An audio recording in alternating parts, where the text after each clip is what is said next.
Bien, buenas tardes a todos. Bienvenidos a esta nueva sesión de NLP Webinar MX. El día de hoy tenemos a una invitada de Argentina, la doctora Luciana Benotti, de la Universidad Nacional de Córdoba e investigadora en inteligencia artificial en CONICET, Argentina. Bueno, le damos la más bienvenida, no sin antes leer un breve resumen de su currículum. La doctora es profesora asociada en Ciencias de la Computación en la Universidad Nacional de Córdoba. Sus intereses de investigación incluyen diferentes aspectos del procesamiento del lenguaje natural situado e interactivo, como interpretar instrucciones en un diálogo, generar preguntas contextualizadas y decidir cuándo hablar en un sistema de diálogo, entre otros. Está particularmente interesada en cómo las características lingüísticas y las no lingüísticas contribuyen al significado que se transmite durante una conversación. Dichas características incluyen lo que están haciendo los participantes conversacionales mientras hablan, el contexto visual, aspectos temporales. Ha sido científica invitada en la Universidad de Trento, 2019, la Universidad de Stanford, 2018, la Universidad de Roskilde, 2014, la Universidad de Costa Rica en 2012 y la Universidad del Sur de California en 2010. Tiene un MSc Erasmus Mundus, conjunto de la Libera Università di Bolzano y la Universidad Politécnica de Madrid, y un doctorado en la Universidad de Lorraine. Este año fue elegida como representante latinoamericana para la North American Association for Computational Linguistics. Doctora, le damos la bienvenida y agradecemos a nombre de todos los organizadores de esta iniciativa y también a los asistentes por estar. Le cedemos la palabra, doctora, adelante. Bueno, muchísimas gracias por la invitación, primero que nada. También no quería olvidarme de agradecer a Iván, que entiendo que es parte de esta comunidad, por haber aceptado ser co-chair de la NACO, que es donde estuvimos discutiendo más la participación latinoamericana en esta asociación, desde mi rol en el comité ejecutivo. Y bueno, una de las cosas que también quería hacer ahora, y lo voy a recordar hacia el final de la charla, es que como representante dentro de la NACO latinoamericana, también por eso es que me interesa mucho establecer vínculos con esta comunidad, con los estudiantes y con los investigadores, para que sepan de que bueno, estamos ahí representando a la comunidad latinoamericana en los intereses particulares, las lenguas que son relevantes para esta comunidad, y bueno, espero conocerlos mejor para poder acercarlos a la asociación también y estar ahí para lo que ustedes necesiten. Bueno, entonces el título de esta charla es Construcción colaborativa de significado en diálogo situado, y he colaborado en este tema con mucha gente. Acá pongo mis colaboradores más recientes en el tema. Entonces, para empezar, esta charla va a tener dos partes, si llegamos con el tiempo. Supuestamente tenemos media hora, así que bueno, vamos a ir viendo también si se da por ahí más interactivo o no, o cómo vamos con el tiempo, y vamos a ver si llegamos a cubrir los dos artículos. De todos modos, estos dos artículos que voy a presentar, de todos modos ya les cuento de que me voy a enfocar más en el primero, porque es un artículo más, el primero es un artículo de opinión reciente del 2021, publicado en IESIEL, en el cual hacemos una recopilación del estado del arte. Entonces también me pareció que para, digamos, como para acercar el área de diálogo acá, digamos, también como era con estudiantes y todo, estaba bueno empezar desde ese lado. Y es una recopilación entonces del estado del arte del área de construcción colaborativa del significado. De inglés le llamamos collaborative grounding a esta área, en particular sobre diálogos humano-humano, y también voy a estar mencionando trabajo previo de sistemas de diálogo preneuronales, antes digamos, de la era de las redes neuronales. Y voy a decir por qué hacemos este estado del arte desde ese enfoque. el segundo artículo que está acá, que fue publicado en la NACO este año, es un artículo metodológico que propone cómo identificar y caracterizar en diálogo los mecanismos de recuperación de errores en diálogos que involucran diferentes modalidades. Con modalidades quiero decir visión, movimiento, audición, con el objetivo de que estos mecanismos de recuperación de errores se puedan aprender desde los datos. El mensaje de estos dos artículos es que los sistemas de diálogo neuronales, que son el foco de investigación en este momento en el área de sistemas de diálogo, intentan evitar cometer errores en general, y en realidad los errores en diálogo son un mecanismo fundamental, que es el que hace que los diálogos entre las personas sean algo tan robusto, y que recuperarse de ellos es una habilidad que los sistemas neuronales no tienen en este momento, que los sistemas de diálogo no tienen en este momento, los sistemas del estado del arte. Otra cosa que quería mencionar es que algo raro de estos dos artículos es que no son artículos empíricos del estilo de lo que uno suele ver en estas conferencias. Ambos papers tienen una metodología pragmática cualitativa. El segundo presenta test lingüísticos, el primero es un artículo de opinión. Y que en realidad este tipo de artículos, yo estoy, digamos, una de las cosas también que me parece importante es que seamos más reflexivos sobre el trabajo previo en el área de NLP, y seamos más receptivos a recibir y publicar este tipo de trabajo en nuestras conferencias y discutir estas cosas. Unos primeros pasos importantes se hicieron, por ejemplo, en ACL 2020 con el Special Theme en el que surgieron papers interesantes como el de Emily Bender y Alexander Kohler sobre Natural Language Understanding, que han sido tan difundidos también en la prensa, y si no lo leyeron se los recomiendo mucho. Yo voy a compartir mis slides después, y ahí hay links a los papers de ellos. Y otra cosa también, llamarlos a que en la ACL 2022 va a haber un special theme que se llama Language Diversity from Low Resource Endangered Languages, que quiere decir diversidad lingüística desde lenguajes de bajos recursos y que están en peligro de extinción, digamos, y que es un área en la que también se van a aceptar papers, de position papers y papers sobre obviamente otros lenguajes que no son inglés. Entonces este es un momento para animarse a mandar cosas a la próxima ACL, porque se van a valorar digamos, artículos mucho más diversos, ¿no? Entonces quería hacer ese llamado también a la comunidad de ustedes. Una cosa que por ahí ya se dieron cuenta, pero que quiero así como blanquear, es que estoy acostumbrada a presentar estos temas en inglés, y entonces voy a estar haciendo mucho code switching, así que voy a estar metiendo muchas palabras de inglés. Si hay algo que no se entiende, por favor, siéntanse libres de preguntarme, como ya dije un par de veces. Entonces, comienzo acá por plantear preguntas abiertas y amplias sobre comprensión del lenguaje natural y sistemas de diálogo, que van a dar un panorama general, o sea, esta como sería la big picture. Entonces acá, en 1991, Susan Brennan preguntó, que en realidad es una investigadora en el área de Human Computer Interaction, preguntó por qué el lenguaje natural no es la modalidad que usamos de interacción con las computadoras, porque no es lo que usamos todo el tiempo, el lenguaje natural, sí es la manera más natural de interactuar, ¿no? Y casi 30 años después, de Brice y muchos colegas de gente conocida en el área de NLP, vuelven a hacer la misma pregunta otra vez. Eso fue el año pasado. Entonces, creemos que esta primera pregunta está relacionada con esta segunda pregunta, que ahí me quedó en inglés, pero la traduzco ahora. ¿Por qué los sistemas de diálogo manejan los errores de una manera no humana? Cometen errores que son errores que un humano no cometería.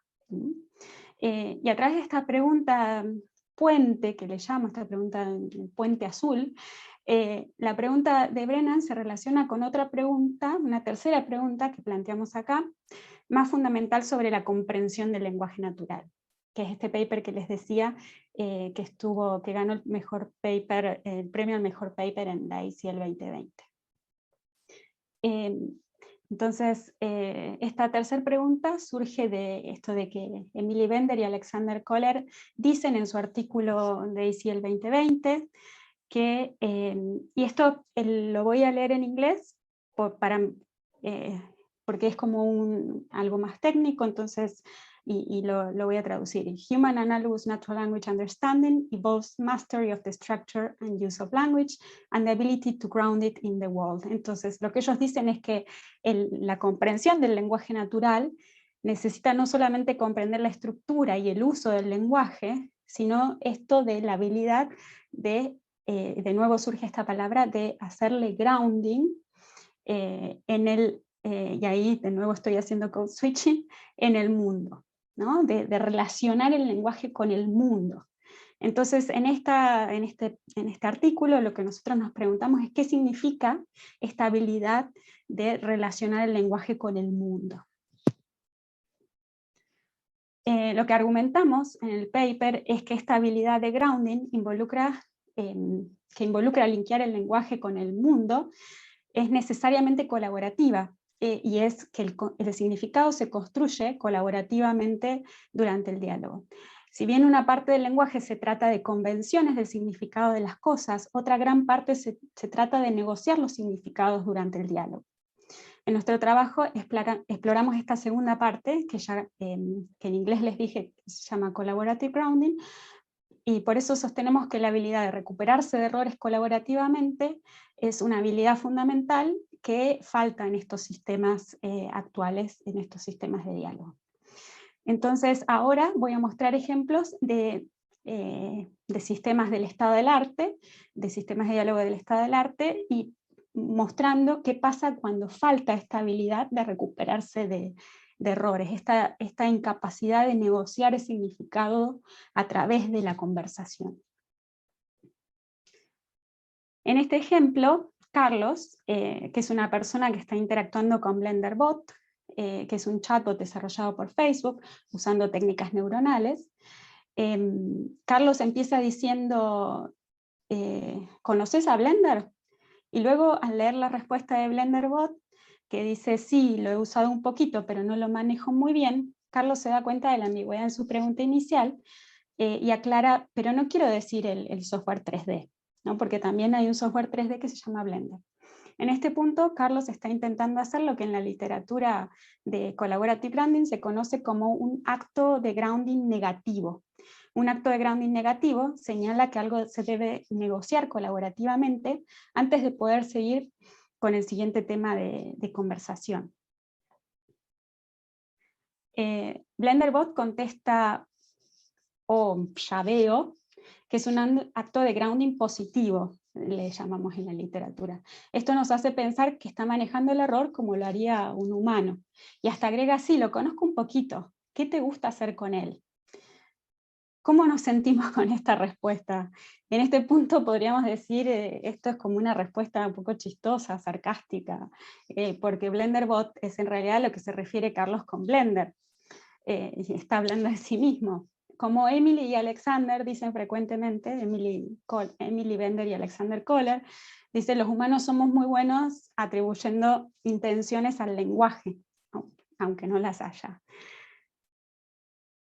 Entonces Carlos ahí intenta asegurarse de que el significado correcto de Blender se entienda, y dice, me refiero a Blender, el chatbot, ¿lo has usado? Y BlenderBot contesta, oh sí, lo he usado, me gusta usarlo para hacer los modelos 3D. En este punto podríamos sentir que BlenderBot se está haciendo el tonto, pero en realidad no. BlenderBot está repitiendo lo que en el área de Collaborative Grounding se llaman marcadores reconocimiento de malos entendidos.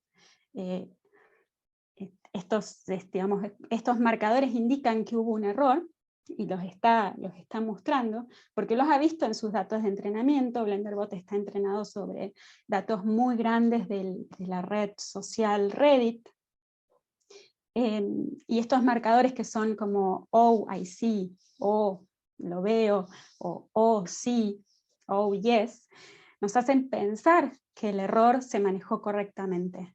Pero el resto de los turnos, y en particular que nos dice al final de nuevo lo de los modelos 3D, nos muestran que no. Este es otro ejemplo. Este ejemplo es de la aventura de texto AI Dungeon, que es en realidad un juego que está basado, dice que está basado en GPT-3. En este ejemplo, intencionalmente, para probar este sistema de diálogo, generamos un acto de grounding negativo acá. Una pregunta de clarificación sobre algo de lo que dijo el modelo, justamente un acto de grounding negativo, un acto de clarificación, para ver si el modelo puede mantener consistencia. Al detectar una inconsistencia, estos modelos frecuentemente cometen inconsistencia. Acá primero el modelo dice que hay 7 monedas doradas, y después dice que hay 81. Le enviamos a Dungeon AI el acto de grounding negativo, pero antes dijiste que había solamente 7. ¿Cuántas hay realmente? Esto hace que la inconsistencia de los turnos anteriores se haga explícita. De hecho, estamos ofreciendo negociar. Pero el modelo ignora el acto de grounding negativo y habla de otra cosa. Ahí sentimos que está violando una obligación conversacional, que establece el hecho de hacer una pregunta explícita, concreta. Todas las veces que hicimos esta pregunta, este prompting, ninguna de las veces el modelo intentó negociar. Podría haber negociado diciendo, hay 81, antes vi solamente algunas. Eso hubiera sido una respuesta en la que el modelo estaba intentando negociar, estaba intentando resolver la inconsistencia. Se sabe que los modelos neuronales generativos, como dije antes, muchas veces se contradicen, y hay trabajo intentando evitar estas contradicciones, pero el diálogo no se trata de evitar contradicciones, se trata de ser capaz de recuperarse de ellas colaborativamente. Obviamente, para poder recuperarse es un paso previo detectarlas, pero no con el objetivo de evitarlas. Acá doy algunas definiciones básicas, porque hasta ahora es como que me largué con ejemplos. El área, digamos, de la que vengo, hay varios conceptos que son centrales, como el concepto de common ground, que no tiene buenas traducciones. He visto traducciones como terreno común, por ejemplo, que es lo que definimos como los compromisos que los participantes del diálogo han acordado durante una conversación, ya sea explícitamente o implícitamente, porque están implicados por algo que dijeron. Y por collaborative grounding, que eso ya estuvimos hablando, nos referimos al proceso, es un proceso la parte de collaborative grounding, digamos, common ground ustedes se lo podrían imaginar como una base de datos de alguna manera, o como algún otro tipo de representación. Collaborative grounding es el proceso al que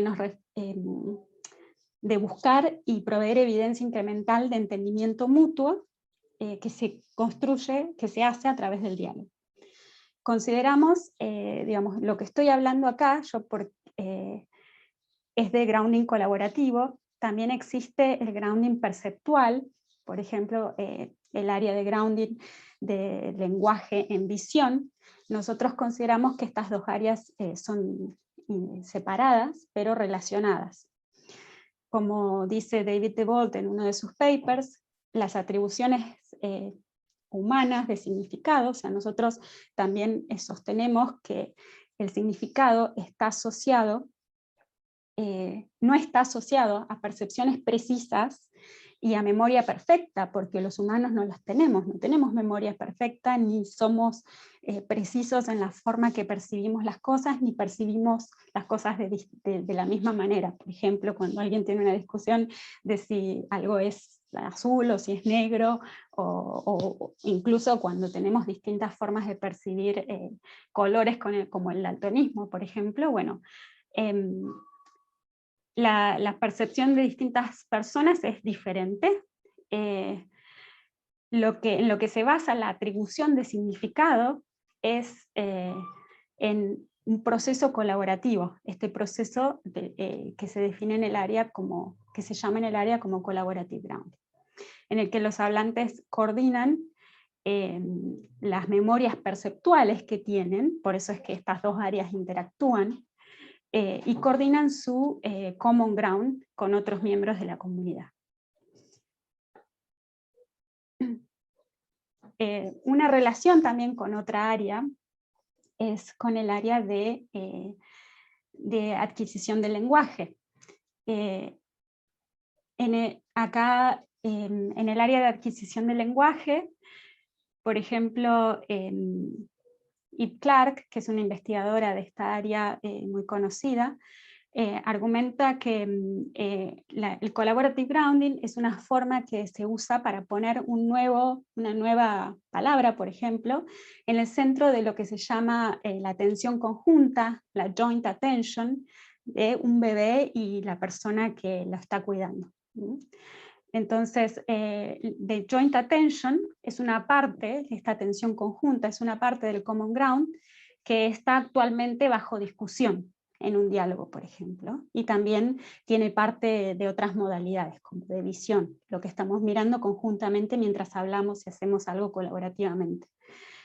Y lo que se argumenta en el área de adquisición del lenguaje es que justamente este proceso de negociación, estos actos de grounding negativo, ya los hacen los bebés de 1 año, los bebés que hacen nada más oraciones de una palabra, ya están haciendo actos de grounding negativos. Por ejemplo, si un bebé dice muñeca, y haciendo una solicitud, ¿no? El acto de habla que quiere hacer ese bebé es pedir que le den una muñeca, y eso un adulto no lo entiende, por ejemplo, ¿no? Y el bebé entonces sigue repitiendo lo mismo, y supongan que el adulto no lo entiende, y supónganse que el adulto ya frustrado agarra todo lo que tiene enfrente y se lo acerca, y entonces ahí el bebé agarra la muñeca y repite, muñeca, como dan lo que interpreta el área, digamos, una de las cosas acordadas dentro del área, es que al bebé le interesa no solamente conseguir su objetivo, conseguir la muñeca, sino que también quiere aclarar de que la relación entre la palabra que estaba diciendo y el objeto, ¿no? Entonces, no solamente le interesa que la intención sea entendida, que sea satisfecha, sino también entendida. Y para eso, el objetivo, para lograr el objetivo de que se entienda, usa actos del habla negativo. ¿Sí? Es decir, en ese momento refuerza su pedido. Entonces, bueno, este artículo termina con una serie de recomendaciones de cómo avanzar dentro del área de grounding colaborativo, volvernos a acordar que esta es un área que existe, que aunque no esté de moda en este momento. Y entonces una de nuestras recomendaciones en este artículo y uno de nuestro trabajo es traer bibliografía en esta área. Entonces, bibliografía de los sistemas de diálogo en los que se hacía diseño del grounding colaborativo, con modelos simbólicos en ese momento, antes de la era neuronal. Y en nuestro paper tenemos 115 referencias, muchas hojas de referencias, incluyendo referencias en adquisición del lenguaje. Y aquí ya brevemente voy a mencionar a David Traum y su teoría computacional de grounding, a Verena Rieser y sus sistemas de diálogo entrenados desde datos cuidadosamente seleccionados, David DeBolt y su Societal Grounding, Raquel Fernández y su teoría de oraciones que no son oraciones, le llaman non-sentential attenances, que son fragmentos de oraciones, Matthew Perver y su análisis de clarificaciones, preguntas de clarificación, Christine House y su visión de incrementalidad en diálogo, David Schlangen y su visión de incrementalidad en diálogo, Amanda Stent y su enfoque sobre diálogo multimodal, Matthew Stone y su racionalidad en grounding, Svetlana Stoyanchev y sus preguntas de clarificación naturales, Staffan Larsson y su grounding como un efecto colateral de grounding, Joel Pinot y su trabajo en cómo no evaluar un sistema de diálogo, que ese es un problema actual del área, Alexander Kohler y su generación de lenguaje situado, Julia Hirschberg y su larga línea de trabajo tomándose muy en serio la relación entre los participantes en un diálogo. Bueno, eso fue muy rápido, nombres y referencias importantes en el área. Ahora la segunda recomendación, y una línea de trabajo que estamos siguiendo en este momento, es en esta parte del artículo reflexionamos en que la mayor parte del trabajo previo trata de modelar el diálogo usando Machine Learning y combinando de distintas maneras, concatenando, usando distintas arquitecturas neuronales para representar la historia del diálogo, los modelos que la representan, en la modalidad del lenguaje. Nuestra segunda sugerencia es investigar modelos que hacen grounding en otras modalidades. Ahí sigue hablando de grounding perceptual. Este es un pequeño ejemplo de cómo representar la historia del diálogo visual. Es un ejemplo muy simplificado.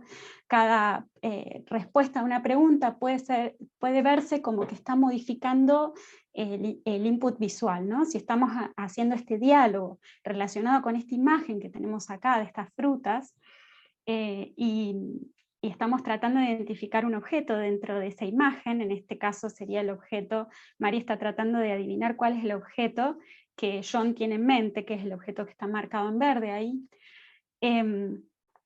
Entonces, uno podría decir, la respuesta a Is it a fruit restringe la atención conjunta a las frutas. Ahí restringimos a las frutas. La respuesta a es una naranja, dice acá, a mí la verdad que me parecen mandarinas, pero restringe la atención conjunta a las naranjas. Y ahí se va modificando la imagen. Con esta atención conjunta, con esta representación de lo que se está hablando, la pregunta ¿está en el medio? Se puede contestar correctamente con no, como hizo el humano acá, como hizo John, porque la naranja no está en el medio. Sin embargo, ¿qué pasa con esta pregunta que parece tan sencilla cuando se la mandamos a los modelos más avanzados que tenemos ahora de Visual Question Answering? Nos contestan que sí. ¿Por qué nos contestan que sí? Porque en realidad esa naranja está en el medio de la imagen completa, pero digamos, si vemos de nuevo la imagen completa, vemos que esa naranja verde, que está marcada en verde está en el medio. Entonces, bueno, falta esta representación y nuestra propuesta, que justamente hace un par de días nos enteramos que nos aceptaron este artículo, se llama el concepto de región bajo discusión, que en realidad se aprende, viene inspirado por el concepto de pregunta bajo discusión, question under discussion, que es un concepto de hace muchos años del área de sistemas de diálogo. Bien. Bueno, nuestra tercera recomendación para el área de sistemas de diálogo es enfocarse en la parte de recuperación de errores, no como dijimos antes, en evitar los errores, sino en aprender. ¿Cómo podemos hacer para que estos modelos neuronales de ahora aprendan los actos de grounding negativos? Los errores dentro de un diálogo pueden aparecer por distintas razones. Pueden aparecer por diferencias en las gramáticas, pueden aparecer porque hay un vocabulario más restringido de lo que está usando la persona que habla con el sistema de diálogo en ese momento, como hay algunas palabras que el sistema de diálogo no conoce. Puede aparecer porque hay falta de sentido común o de información sobre el dominio, que el sistema de diálogo no sabe suficiente sobre el dominio. Y Hay otras razones, todas asociadas también a las habilidades perceptuales, ¿no? Que llevan a este mismatch entre las representaciones que tenemos cuando estamos coordinando a través de diálogo. Nosotros lo que decimos es imposible, o sea, por eso nos comunicamos, es imposible prevenir todos estos errores. El diálogo tiene estas herramientas para recuperarse de eso. Entonces los modelos necesitan aprender cómo recuperarse de eso. El problema que tienen esta área es que la forma, que es lo único que ven, la forma, cuáles son las palabras que se están usando, no, y cómo se organizan esas palabras, ¿no? Lo que justamente se conoce como la forma lingüística, no es un indicador confiable para saber si algo es un acto de grounding negativo o no. Uno podría pensar que un acto de grounding negativo es normalmente una pregunta, los ejemplos que pusimos eran preguntas, o que es algo que está negado, pero si uno va y hace análisis de corpus se da cuenta que no, que hay de todos tipos de formas de verbalizar un acto de grounding negativo. Entonces se necesitan ahí anotaciones humanas, los humanos somos buenos sabiendo cuando algo está haciendo negociación de significado. Y en este otro artículo que tuvimos en la NACO presentamos ese trabajo. Y que hoy, como ya estamos casi con el tiempo, no voy a llegar a contarles. Ya estoy por los 30 minutos. Pero en este slide ya les di la intuición de eso, y con esta es la última recomendación que tenemos, que incluimos en este artículo de ESL, y era que dentro del área, digamos, y este artículo que yo cito acá, nos pareció, lo vemos como paradigmático, porque está reflejando todo un enfoque del área de NLP, en el cual se está trabajando, y ya este artículo, por ejemplo, dice ya estamos cerca de haber resuelto lo que sería el Written Word Milestone, que es el milestone de la palabra escrita, con estos datasets enormes sobre los que están entrenando modelos de lenguaje, y que dicen como el próximo milestone que tenemos es la parte de percepción, sería la parte de lenguaje en otras modalidades, y después el siguiente se está empezando ya a hablar, o sea, por ejemplo, el área de ACL tiene un área que es lenguaje grounded en visión, ¿no? Y bueno, esto estaría en el área de percepción. Después ya se está empezando a hablar de trabajar sobre el lenguaje embodied, y dice, bueno, y la última capa que tenemos acá es la social. Pero entonces nosotros en este artículo reflexionamos que el lenguaje es principalmente una herramienta social, y que se trata de gente y de sus interacciones y de cómo negocian significados. Entonces nosotros vemos este orden de los milestones como fundamentalmente erróneo. Es como, tenemos que poner la parte social mucho antes en el procesamiento del lenguaje natural. Y empezar a ver cuáles son los roles de las distintas personas, y empezar a ver cómo se está negociando el significado, que es lo que estuvimos viendo en esta charla. Bueno, y con eso ya me pasé 2 minutos, así que quería ir simplemente hasta el último slide, preparé demasiado material para hoy, y quería decirles esto de que, volver a recordar de que como miembro del comité ejecutivo de la ANACO, ofrecer digamos, mi trabajo,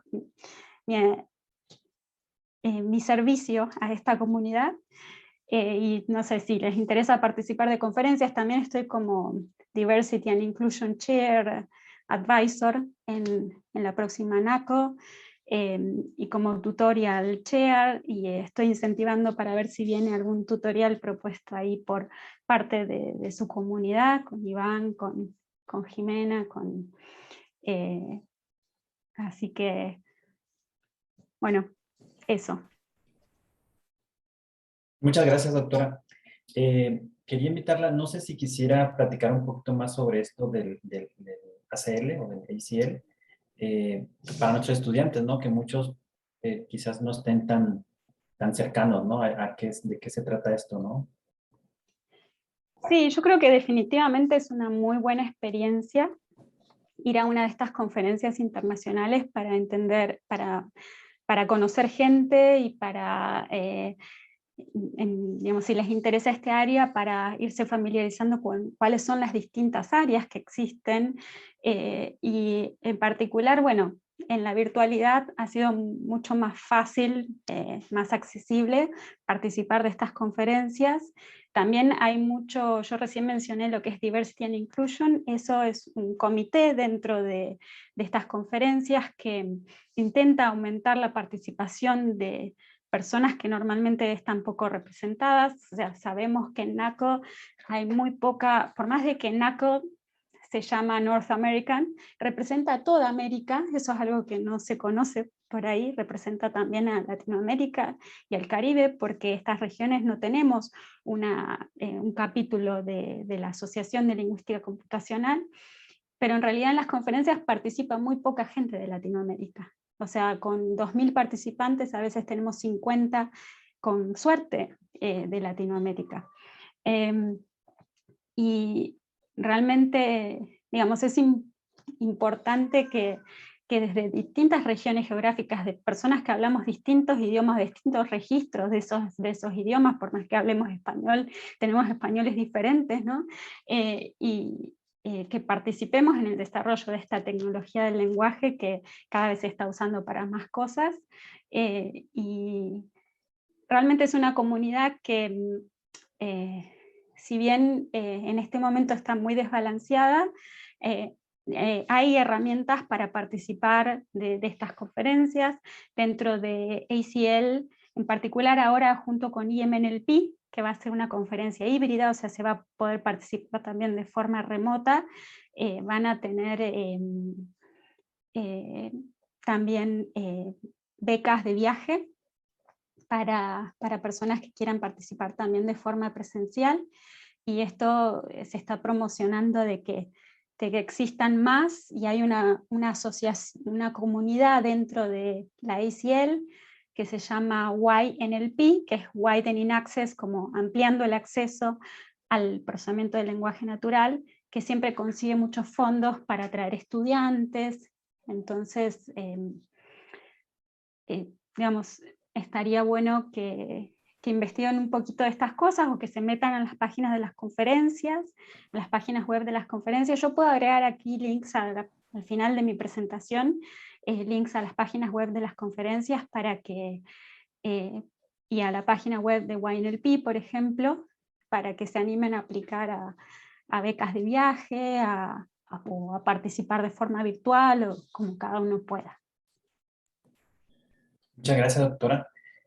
Por aquí ya tenemos una pregunta de José Luis Moreno y dice, ¿qué es el grounding y para qué funciona?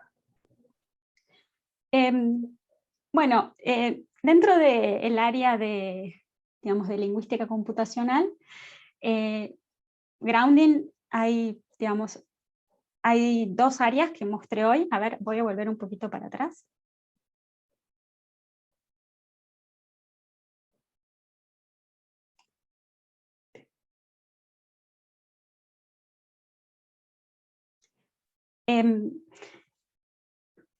A ver, el lenguaje actualmente, como se está trabajando en el área de NLP, muchos de los modelos del lenguaje en general son basados únicamente en lenguaje, únicamente en textos, grandes volúmenes de texto que tienen lenguaje que ocurre junto con lenguaje, ¿no?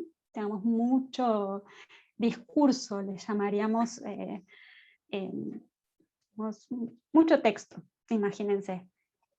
Cuando uno empieza a hablar de grounding, si hablamos de grounding perceptual, acá por ejemplo miren la parte izquierda de este slide, en la que lo que quise representar ahí es una persona mirando un entorno físico, ¿no? Entonces, en el área de grounding perceptual tenemos lo que es la relación entre el lenguaje. Cuando decimos, por ejemplo, acá colectivo, diríamos nosotros en Argentina, que sería el bus que está ahí, rojo, es como que nos imaginamos, ¿no? el bus físico. Y si alguien nos dice la palabra, ¿cómo le dicen en México? ¿Le dicen bus? ¿Autobús o...? Autobús. O camión. Autobús. Ruletero. Claro. Bien, gracias. Ya es como que vamos y relacionamos, nuestra vista se pone, cuando decimos esta palabra, se apoya, nuestra vista, hacemos foco en el autobús. Entonces, esto sería, tenemos esta forma de relacionar el lenguaje y el mundo, y el grounding perceptual lo que trata de hacer es recuperar estabilidad de los humanos computacionalmente, ¿no? Si está la palabra autobús, bueno, identificar dentro de esa imagen dónde están los autobuses, hacer una segmentación de esos objetos. Eso sería grounding perceptual, y después también está el área de responder preguntas sobre imágenes, en las cuales una manda una pregunta de lenguaje natural, por ejemplo, ¿cuántos autobuses hay acá? ¿De qué color es el autobús? Y te responden esa pregunta. Entonces hay modelos que tratan de hacer eso de forma automática, por ejemplo, para ayudar a personas no videntes, cuál es el número del bus que está viniendo ahí, para ver si es el que me tengo que tomar o no, ¿no? Eso sería el área de grounding perceptual. Y lo que yo estuve introduciendo hoy, también usa la misma palabra, que es un concepto bastante distinto. Lo que pasa es que grounding lo usamos para relacionar lenguaje con otra cosa. Esa otra cosa, en este caso, era un imán, en el caso de grounding perceptual, era el mundo físico, ¿no? El mundo en el que vivimos. Y el grounding colaborativo en realidad está relacionando, está relacionando el lenguaje consigo mismo, ¿no? Está haciendo esta forma de usar el lenguaje para cambiar el significado del lenguaje, es como algo recursivo, por eso por ahí es como un concepto más difícil de, digamos, como que se refiere a sí mismo. Así que bueno, estos son los dos sabores de grounding de los que yo estuve hablando en la charla. El grounding perceptual es lo que está más avanzado ahora dentro de la parte de NLP, y es un área muy divertida y muy interesante porque trabajamos con imágenes, trabajamos con video, y también se puede trabajar en el grounding perceptual. Bueno, nosotros la visión es como la percepción así como estrella, ¿no? Pero hay otras percepciones, todos los otros sentidos que tenemos, la audición, la forma de manipular objetos, que están muy inexplorados, que es lo que ya se está conociendo como NLP embodied, porque se argumenta que la inteligencia de los seres humanos surge también de estar embebidos, ¿no? Nuestro cuerpo está metido en un mundo con el cual interactuamos, y eso es de donde viene la palabra, o lo que se quiere decir con la parte de embodied. Y todo lo que es procesamiento de lenguaje natural en este momento es completamente desembodied, porque es solamente lenguaje. Doctora, bueno, tengo una pregunta personal. Por ejemplo, este tipo pues, de análisis que utilizan el grounding en NLP, ¿qué tipo de sistemas ha visto usted implementados, incluso hasta ya comerciales, que usted diga, este sistema utiliza pues estas tecnologías, ¿no? Y también me queda la inquietud, ¿cómo se evalúan esos sistemas comerciales, ¿no? O sea, ¿cómo dice uno, se alcanzó el 100%, ya no se puede mejorar este sistema, o este sistema es muy pobre, ¿no? Y a lo mejor no es digno de que salga comercialmente? Pero entonces, sí, le podría comentar un poco a los muchachos, este enfoque ya un poco más desde el punto de vista de ya, esto lo ha visto usted, imagino, yo me imagino, ¿no? Tengo ahorita en mente algunos sistemas que creo que lo aplican, pero ahora sí que usted es la experta en esta área, y no sé si podría comentar algunas aplicaciones ya comerciales, o quizás desarrollos que conozca, que ya lo utilizan, y también cómo es que miden qué tan buenos son. Bueno, muy buena pregunta. Los sistemas comerciales, o sea, lo que es el grounding colaborativo y esta forma de negociar significado, recuperarse de errores, clarificar malos entendidos, los sistemas comerciales para ser efectivos lo tienen que implementar. En este momento llevan mucho trabajo ingenieril de diseñar muchas posibles situaciones, de diseñarlas, incluso muchos de los sistemas comerciales lo diseñan como un autómata finito, enorme autómata finito, en el cual van cambiando de estado y van cayendo en los errores más comunes, en los obstáculos más frecuentes que ocurren en estos tipos de conversaciones. Incluso los sistemas esos muy aburridos en los que te dicen presione 1 para, o vuelva para el menú anterior, hay todo, digamos, hay metidos mecanismos de recuperarse de, digamos, es como, si ninguna de estas opciones te gustó, volvé al menú anterior, ¿no? Como una forma muy rudimentaria de grounding negativo, es como te metiste por la opción incorrecta y querés salir de ahí. Entonces ahora todo lo que es grounding negativo es algo que es un trabajo muy a mano y muy ingenieril, muy basado en recolectar datos sobre ese dominio en particular, y muy dependiente del dominio. Uno está en un dominio y se quiere mover a otro dominio, o sea, si tenías un sistema de diálogo para hablar con pacientes crónicos de diabetes, te querés mover a pacientes crónicos de presión alta, tenés que hacer un sistema nuevo, ¿no? Entonces es muy costoso en ese sentido, toda la parte de diseñar estos subdiálogos de grounding. Pero sí hay sistemas, o sea, los sistemas comerciales para que funcionen lo tienen que hacer. Y por ejemplo, doctora, ¿y cómo se evalúan? O sea, ¿cómo en algún momento se dicen si son buenos sistemas o no son buenos sistemas? Bueno, digamos, la parte de evaluación es muy importante. A nivel investigación, en este momento la evaluación de sistemas de diálogo deja mucho que desear. Justamente por eso es que no estamos viendo que los sistemas que estamos desarrollando a nivel de investigación son tan malos en este momento, ¿no? Para poder interactuar con un ser humano. Tampoco satisfactoria la interacción que pueden llegar a generar. No se los está evaluando de una forma interactiva, como se solía hacer antes cuando evaluábamos los sistemas de diálogo a mano, digamos, interactuando y juntando un montón de gente que interactuara con esos sistemas. Ahora se usan muchas métricas automáticas para evaluarlo, estoy hablando ahora a nivel de investigación, ¿no? Y se usan crowd workers, digamos, personas que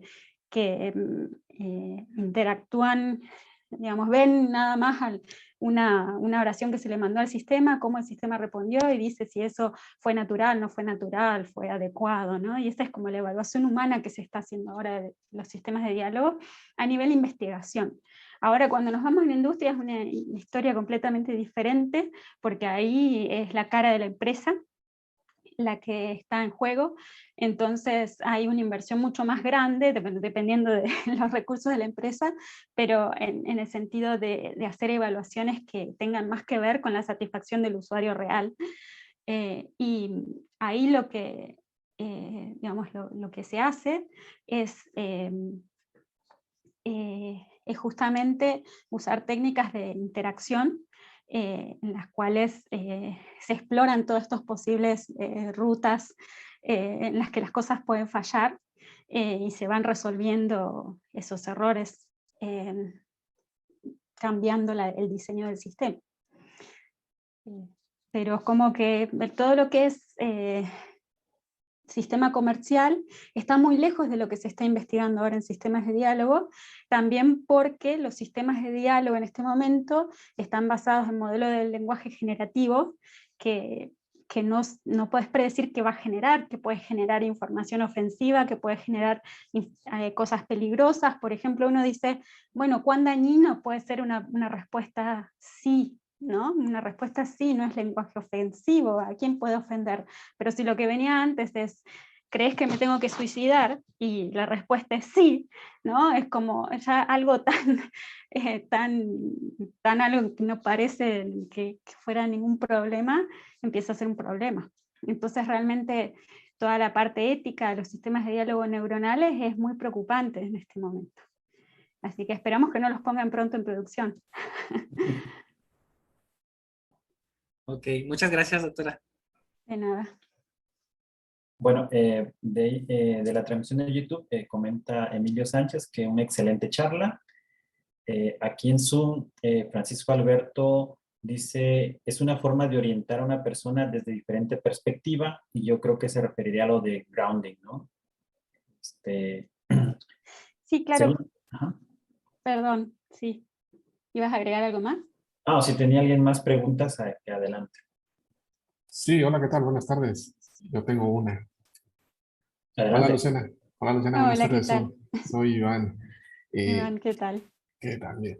Muy interesante tu charla. Yo hago pocas cosas de procesamiento de lenguaje natural. Hemos hecho cosas con identificación de conceptos y un poco de análisis de discurso y de desambiguación desde el punto de vista de computación, no de lingüística computacional, sino de computación. Y mi pregunta, así, bueno, lo que veo el tema, mi pregunta te la quiero orientar. ¿Esto va más enfocado a sistemas de diálogo, eh, a, a desambiguación de texto o de palabra en este caso? El grounding. En realidad, digamos, el framework en el que siempre, el contexto en el que siempre he pensado y estudiado el fenómeno de grounding ha sido dentro de diálogo.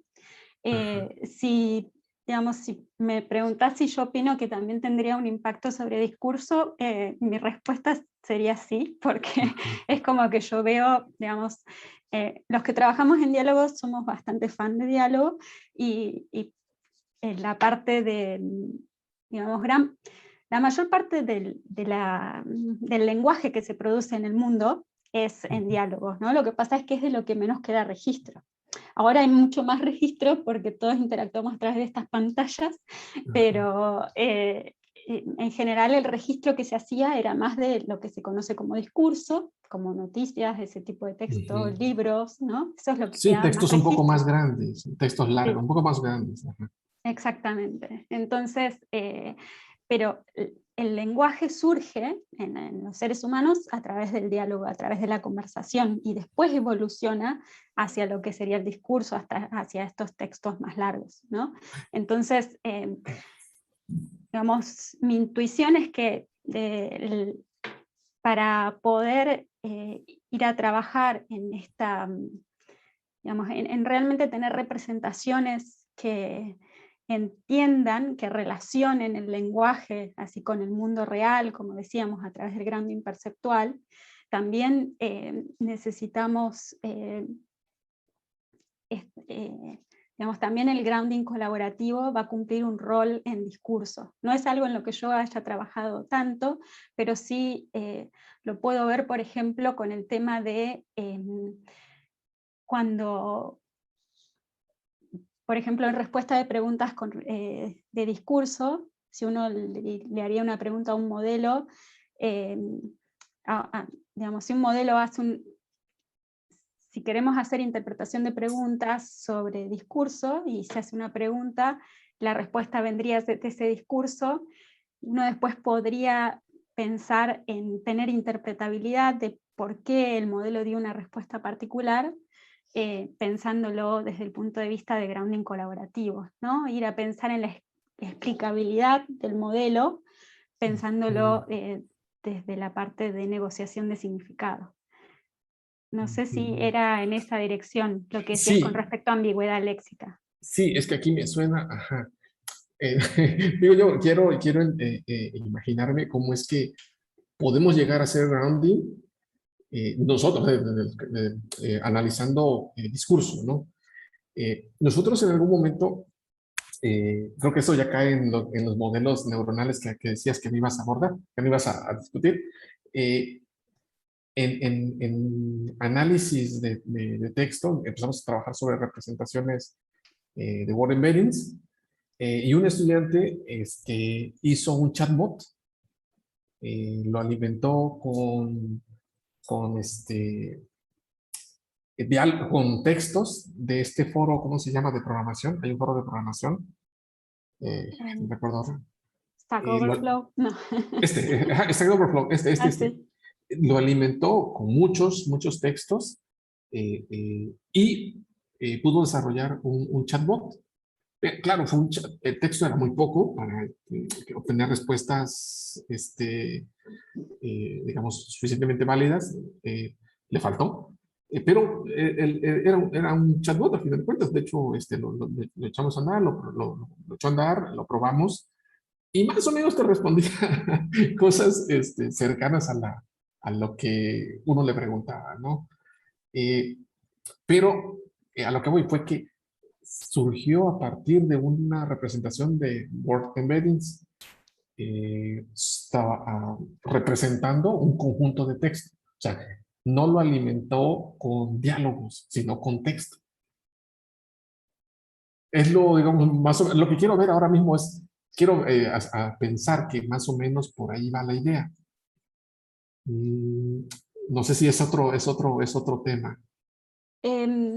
O sea, si se pueden hacer, la pregunta entonces sería si se pueden hacer, digamos, sistemas de diálogo, chatbots, alimentándonos de discurso. Digamos, justamente el discurso tiene mucha estructura, tiene una estructura diferente al diálogo, pero tiene mucha estructura de colocación léxica, ¿no? Y hay, digamos, tiene una gramática más estructurada en el sentido de que podemos aprender mejores representaciones de cómo las palabras se tendrían que colocar, cómo las palabras aparecen una detrás de otra. Entonces, eso, digamos, yo lo veo como un preentrenamiento válido para después poder hacer un refinamiento hacia el área de diálogo. De hecho, por ejemplo, Blenderbot está también entrenado sobre discurso y después está fine-tuneado para distintos dominios de diálogo. Así que eso es algo que se está haciendo. Lo que pasa es que, bueno, esos son estos chatbots neuronales que no pueden mantener consistencia o no saben realmente sobre qué están hablando, ¿no? Es como que se hacen los que entienden. Ajá, sí, responde una pregunta aislada y ya después no la pueden relacionar con otras. Claro, no pueden mantener una coherencia en la conversación. Sí, así. Muy bien, Luciana, pues muchas gracias. De nada. Muy bonita la charla. Muchas gracias, doctora. Muchas gracias, maestro Iván. Bueno, parece que no tenemos preguntas aquí en el chat. Quisiera ver si nos puede orientar, ¿no? Un poco hacia aquellos estudiantes que quisieran incursionar en esto del análisis, ¿no? Del diálogo. Dado que pues usted, doctora, tiene mucha experiencia, perdón, ¿por dónde podrían empezar, ¿no? Como para ir empapándose de este tema y de cómo ir abordándolo ya, digamos, con algunas herramientas quizás, ¿no? Bien, a ver, voy a dejar de compartir, por ahí les puedo mandar algunos links por acá por el chat. Ahí está. Bien. Así, algunas referencias, por ejemplo, una de las primeras que viene a la mente que usamos en el curso de procesamiento de diálogo es el libro de Jurafsky and Martin, que ahora está en la edición 3, que tiene un capítulo de sistemas de diálogo y chatbots, que como para tener un pantallazo general para empezar a trabajar en esta área, es interesante, pero acá tengo otras referencias también más nuevas. Bueno, no más nuevas porque en realidad está en edición, pero digamos de otros textos, otros libros de texto. Que justamente se las voy a pasar acá por el chat. También hay una tesis ahí de doctorado.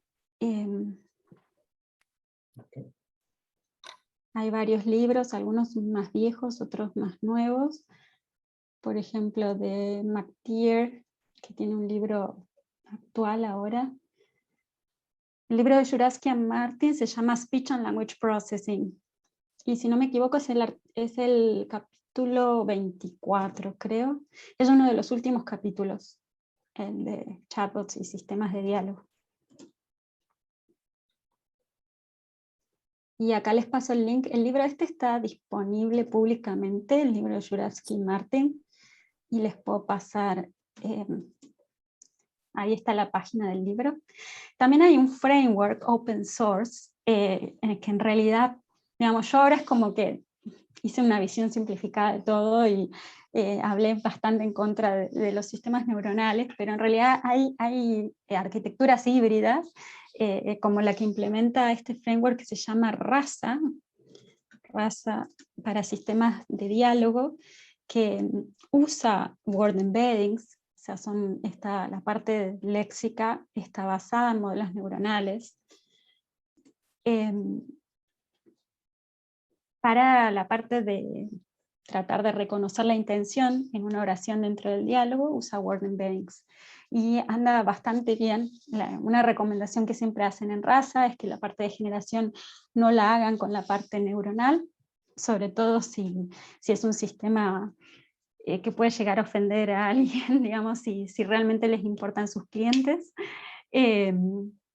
Pero digamos, es una arquitectura híbrida y es open source y tiene muchísimo material de videos. RASA tiene un canal de YouTube con muchos videos, desde empezar desde cero a hacer un chatbot muy sencillo hasta conceptos avanzados de sistemas de diálogo.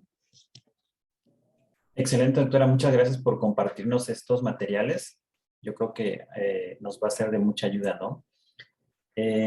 Finalmente, doctora, en toda esta carrera que lleva trabajando pues, con el área, ¿hacia dónde va? Es decir, hace unos días revisaba unos videos de reviews donde una persona se comunicaba con el automóvil a través del sistema pues, de diálogo que tienen pues, ya instalado, ¿no? Y sí se notaba que había una gran lejanía con el diálogo que tenemos entre personas, ¿no? A veces uno podría decir, bueno, oye, pero si ya está el área de inteligencia artificial, ¿por qué esos sistemas de diálogo con el automóvil, por ejemplo, son muy básicos, ¿no? Dice, quiero ir a un restaurante y dice, pues selecciona de estas opciones 1, 2, 3, ¿no? No es un diálogo fluido, ¿no? Es un diálogo, digamos, dirigido en este sentido, ¿no? ¿Hacia dónde vamos con este campo, ¿no? Y hasta dónde podríamos llegar. No sé si en un momento esto lo ha visualizado, ¿no? Y es una pregunta muy interesante. Digamos, algo que yo cuando hice mi doctorado en el área de sistemas de diálogo y después trabajé hasta el 2012 intensivamente en esta área y después me fui más al área de aplicaciones en educación. Y yo digo, cuando volví al área de diálogo, como 5 o 6 años después, más intensamente a mirar lo que estaba pasando, si bien siempre quedé haciendo revisión de artículos y también, digamos, como... Sí, haciendo revisión de artículos para la ICL en el área de diálogo, y iba viendo cómo el área iba cambiando, y cuando volví dije, bueno, las cosas están peor que cuando me fui, me parece. Yo creo que hay que replantearse estas preguntas fundamentales de qué es lo que estamos haciendo dentro del área de sistemas de diálogo, y en particular, bueno, como traté de contar en esta charla, yo creo que el área de tratar de ver cómo usamos el lenguaje en el diálogo para negociar lo que queremos decir y no asumir que ese significado ya está dado, que es lo que hacen los modelos de lenguaje hoy en día, es un cambio de paradigma fundamental. A mí me parece que si no, sigue siendo bastante humo lo que se está vendiendo en estas áreas.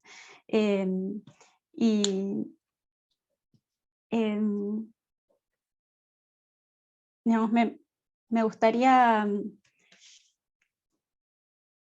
comentar que igualmente, digamos, trabajar con sistemas neurales, digamos, basados en redes neuronales, es muy divertido, porque generan cosas impredecibles, y que yo creo que todavía nos falta dar un paso que ya se ha dado en otras áreas. El área, por ejemplo, de Machine Translation, que está funcionando tan bien, es porque semánticamente la entrada y la salida están muy alineadas, ¿no? Que no es algo que pasa en diálogo. En diálogo, digamos, una respuesta y una pregunta son muy distantes semánticamente.